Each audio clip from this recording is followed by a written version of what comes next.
mix of timing, luck, and privilege, I had landed this West Wing position, where I saw up close how the government documents a president's time in office. Every staffer's email is public record, every photo is archived, and every piece of paper is preserved under the Presidential Records Act. These materials are eventually administered by the National Archives and Records Administration and become primary sources for future generations. Sometimes I would imagine historians reading the book decades later, trying to reconstruct Obama's 8 years. But as he entered his second term, it occurred to me that comparatively little had been done to document the campaign that put Obama in the White House. Aside from memoirs by the campaign leadership, few had recorded what it felt like to live through the experience in their own words. The reflections of organizers and volunteers, the majority of the people who made up the effort to elect America's first black president, would likely be lost to history. Only 5 years after his inauguration, the victory that had seemed so improbable at the outset was becoming more inevitable in the retelling. The outcome of the 2012 campaign had already reshaped the meaning of 2008, a trend likely to accelerate with each passing election cycle.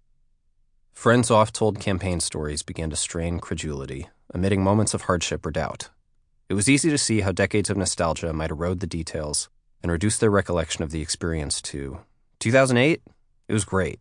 We changed the world. That's why this was my final trip as a White House staffer. With no other appointments demanding the president's attention, I'd been given a chance to tell him about the project that compelled me to leave 3 years before the end of his term. Well, sir, it's an oral history project to document your 2008 campaign, I said. I'm leaving to collect interviews with alumni, starting in Iowa. In the early days, presidential campaigns attract dreamers. Every 4 years, ordinary Americans invest their hopes for the future in a new candidate for president. Despite the stereotype that politics is a cynical quest for power, for thousands of volunteers and activists, campaign field work is an earnest act of blind faith. The belief that your labor might alter the trajectory of the most powerful country on earth. Nowhere is that sense of possibility greater than in Iowa. The Iowa caucus is an election process different from other states. The caucuses reward grassroots activism, local organization, and community deliberation while offering everyday people the chance to rigorously vet each candidate. Although its predominantly white, older, and rural population doesn't much reflect the diversity of the national electorate. As host of the first primary contest, Iowa is where presidential dreams take root or die. It was in Iowa, during his first trip as a presidential candidate, that Obama referred to himself as an imperfect vessel for your hopes and dreams. That was especially true for a group Obama called the Kids, the young volunteers and staff who joined his campaign from far-flung parts of the country in 2007 when he was still an underdog down 20 points in the national polls. I was one of them. Over the course of 11 months, more than 200 of us embedded across 99 Iowa counties to build an organization of local volunteers.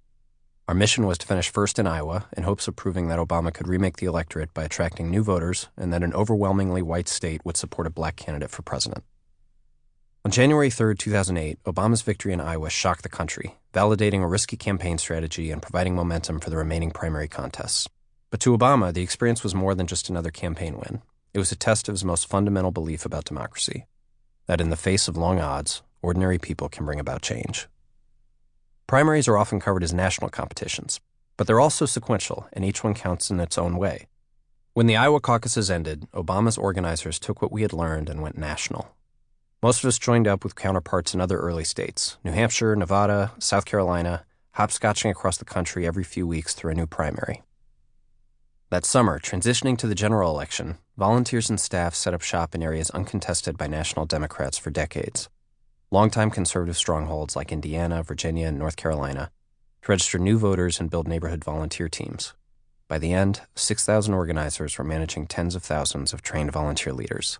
And on November 4, 2008, that work culminated in Barack Hussein Obama, a black man campaigning to lead a nation founded in part on the principles of white supremacy, earning more votes for president than any candidate in American history. When President Obama is asked about his 2008 campaign, this is who he talks about, his volunteers and his organizers. Many of the people I met over those 21 months were natural organizers. I was not. I would equate long hours with productivity, skipping meals only to binge on cinnamon rolls and cake when my blood sugar dropped. The basic duties of a campaign organizer, cold calling strangers and showing up at their door, made me deeply uncomfortable. But the cause was all-consuming. Raw enthusiasm eventually infused me with a self-confidence I'd never had before, and it proved contagious around volunteers. We're making history, Iowa State Director Paul Tewes, a veteran campaigner, kept telling us. I believed him. Later, when I was working in North Carolina during the general election, I would tell